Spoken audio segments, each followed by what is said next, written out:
of him. अब फेरि एउटा अर्को सर्ट क्वेसन हैन, बीबीएस फर्स्ट इयरको बिजनेस स्ट्याटिक्सको मेजर अफ सेन्टर टेन्डेन्सी च्याप्टरबाट सर्ट क्वेसनकै गरेर आएको छु। योभन्दा पहिला पनि मैले एउटा क्वेसन तपाईँहरूलाई मैले अपलोड गरिसकेको छु। यो क्वेसन एकदमै महत्त्वपूर्ण कुरा छ। यो चाहिँ 3 पटक रिपिट भइसकेको छ। 73 मा पनि रिपिट भयो, 72 मा पनि रिपिट भयो, 71 मा पनि छ। यो फर्म एउटै टाइपको छ। म तपाईँलाई त्यो दुईटै फर्म सिकाउँछु। दुईटा फर्मको मात्रै आउँछ यो रिलेसनसिप वाला। र तपाईँले यो दुईटा फर्म यदि राम्रोसँग जान्नुभयो भने यस्तो खालको क्वेसन आयो भने तपाईँ 2 मिनेटमा finish. Okay, let's start. Okay, first of all यो क्वेसन त दुई पटक क्वेसन पढ्नुपर्छ मैले भनेको छु है त।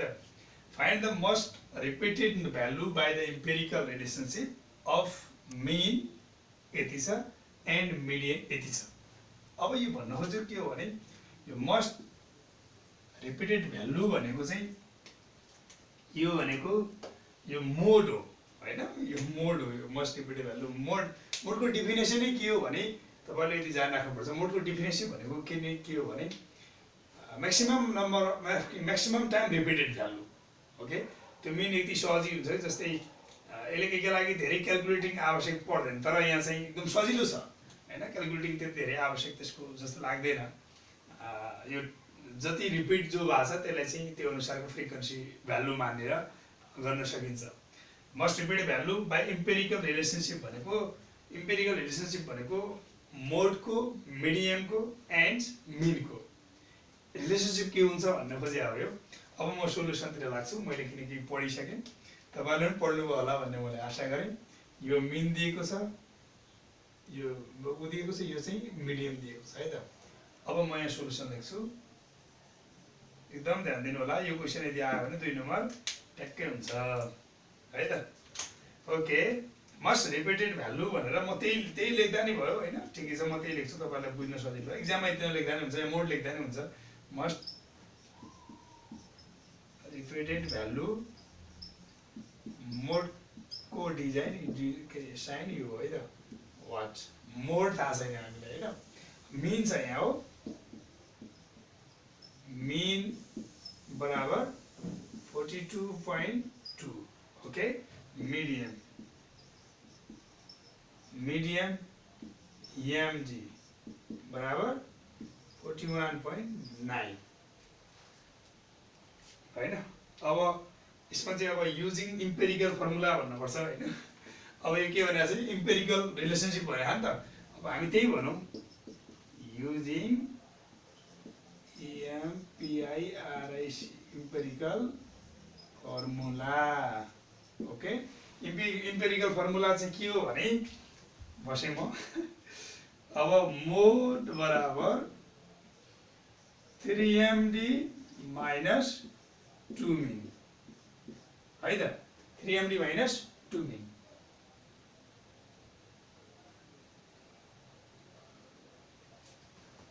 ओके, अब यो फर्मुलालाई एमडी भनेर चाहिँ अब यसलाई सानो लेखौँ हैन, यो बुझ्न अलि। यो एमडी भनेर चाहिँ अब एमडी। ओके, 3M हो, यो मोड हो, यो मिडियम, यो मिन।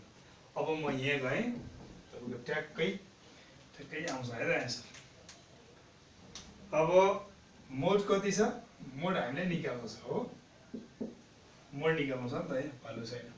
अब मिडियममा हामीले कति छ, 3 इन्टु मिडियम 41.9 माइनस अनि 2 मिन कति छ 42.2 बराबर। ल अब तपाईसँग साइन्टिफिक क्याल्कुलेटर होला, एक्जाममा लिएर जानुपर्छ हैन। अब म हाल्छु 3 इन्टु 41.9 मैले सेभ गरेँ। 2 इन्टु 42.2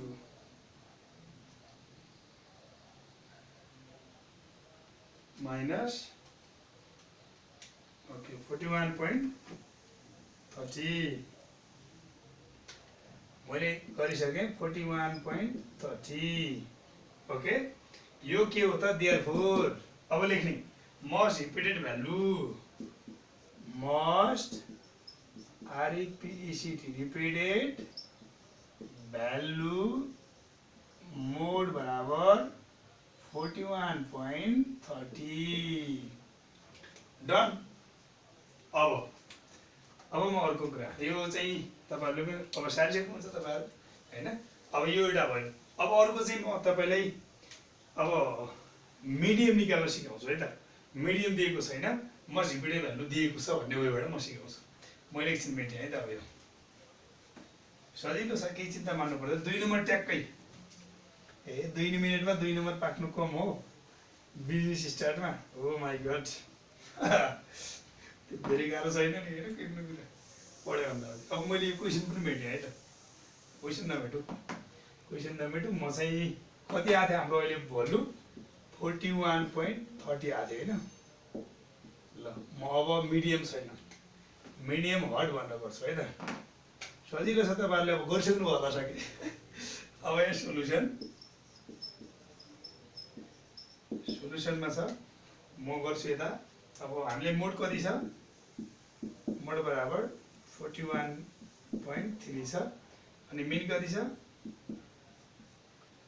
42.2 अनि एमडी बराबर हट।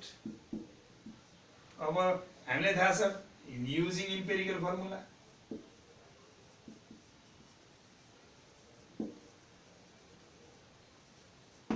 हैन। त्यसभन्दा पछि मोड बराबर 3md माइनस 2 मिन या 2 मिन पनि कस्तो है। अब म फेरि यता गर्छु।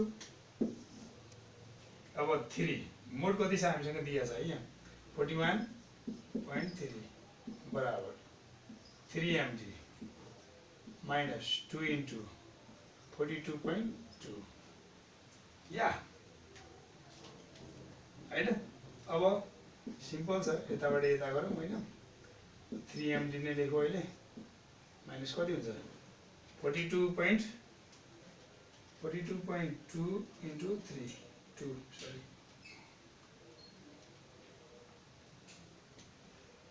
84.4। Okay let's start. अब चाहिँ हामी के गर्छौँ फेरि पनि ल है। अब यो 3md यहाँ आउँदा के हुन्छ, यो md यहाँ आउँदा के हुन्छ प्लस अन्त माइनस 3md। यसरी गर्दा पनि हुन्छ, तपाईँले अब जसरी पनि सजिलो लाग्छ तपाईँ त्यसरी गर्दा हुन्छ। 40 यहाँ माइनस छ होइन, यो फेरि यता गएको के हुन्छ माइनस हुन्छ 41.30। ओके अब माइनस 3md बराबर यो प्लस हुन्छ प्लस 41.3 125.70। अब यो माइनस माइनस माइनस कट्यो। ओके माइनस माइनस प्लस भइसक्यो, यहाँ कट्छ है त। अनि त्यसभन्दा पछि तपाईँको कटिसक्यो भन्दा पछि चिन्ह माइनस भयो नि, जोडिसकेको हुन्छ तर चिन्ह माइनस भइदिन्छ भन्ने हो। एमडी बराबर 125.70 डिभाइड बाई 3 बराबर 41.90 एमडी बराबर। अब पहिला हाम्रो एमडी कति थियो त्यो अनुसार केही तलमाथि 1-2 अङ्क तलमाथि हुनसक्छ, नभए भने त्यस्तो मिस्टेक हुँदैन। यति नै हो हैन। ओके यसमा के कन्फ्युज छ भने प्लिज भन्नु होला। तर यो 2 नम्बरको आउँछ, ध्यान दिएर गर्ने, टक्क 2 पटक क्वेसन पढ्ने, ट्याक्कै के दिएको छ सर्कल लगाउने, देन आफ्टर मुभिङ फरवार्ड। 2 नम्बरको आउँछ है बिजनेस स्टार्टमा मेजरमेन्ट अफ सेन्टर टेन्डेन्सीबाट कन्फ्युजन हुँदैन, नम्बर 1 नै आउँछ। Okay thank you. अब म अर्को क्वेसन गर्छु तपाईहरुलाई। सर्ट क्वेसन आज म सिकाउँछु, देन आफ्टर इक्जाममा आएका सर्ट क्वेसनहरू कति कति अप्ठ्यारो हुन्छन् भनेर है त।